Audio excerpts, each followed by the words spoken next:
Eto, good morning. Ganito natin sisimulan ng ating araw. Ayan, may trabaho tayo. Ayan, Isuzu Sportivo. Nag-home service tayo nito mga kadiskarte. Dahil paldo tayo ngayong araw. Napakaraming kliyenteng nag-aantay sa atin. Kaya trabahuin na natin ito ng mabilisan lang para magawa natin lahat ng trabaho natin. Oo nga pala, pasensya dun sa mga hindi ko napuntahan kahapon. Kasi nga, sobrang tambak po talaga nung ating gawa. Ayan, naka-install na tayo ng 7 inches Android dito. Pagkatapos natin dito, tatakbo tayo ng Malate, Manila. Ayan, sa may San Andres, Manila. Doon tayo pupunta. Ang nag-aantay sa atin doon is Toyota Avanza. O ayan, nakarating na tayo ng San Andres, Manila. Ayan yung gagawin natin. Naka-stock stereo pa siya. Ang kinabit natin dito mga bossing, yung 9 inches Android natin na 2GB RAM, 32GB ROM with Apple CarPlay and Android Auto. Ayan. Kasi nga mas gusto ni Bossing yung 9 inches natin para dito. So ito yung kinalabasan ng ating 9 inches. Ayan. Pagkatapos naman natin ito, takbo ulit tayo ng Pasig sa bahay natin. May nag-aantay doon.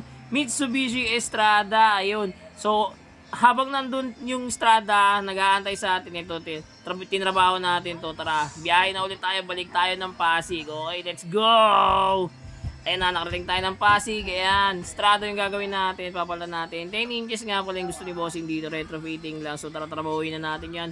Kasi pagkatapos nito, mayroon pa tayo isa pang pupuntahan. Yung isa nga hindi na natin na videoan, yun yung Honda FD, hindi na natin na videoan kasi sobrang paldo tayo, ang dami nating trabaho talaga kahapon. Kaya ulitin ko, pasensya na po sa mga hindi ko napuntahan kahapon. Yan. So, ayan, nakabit na natin yung sa Strada. Ayan, takbo ulit tayo. Ayan, gabi na, kung mapapansin nyo, alas 7 na, tatako pa ulit tayo. Kasi nga, meron pa rin nag-aantay sa atin. So, ito na, mabilisan lang tayo mga kadiskarte.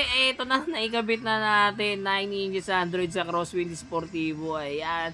Siyempre, lahat ng ginawa natin, may mga package na reverse camera. Ayan, okay. Sa mga gusto mag-avail niyan, DM nyo lang ako. Direct message lang po talaga para mas mabilis yung transaction natin.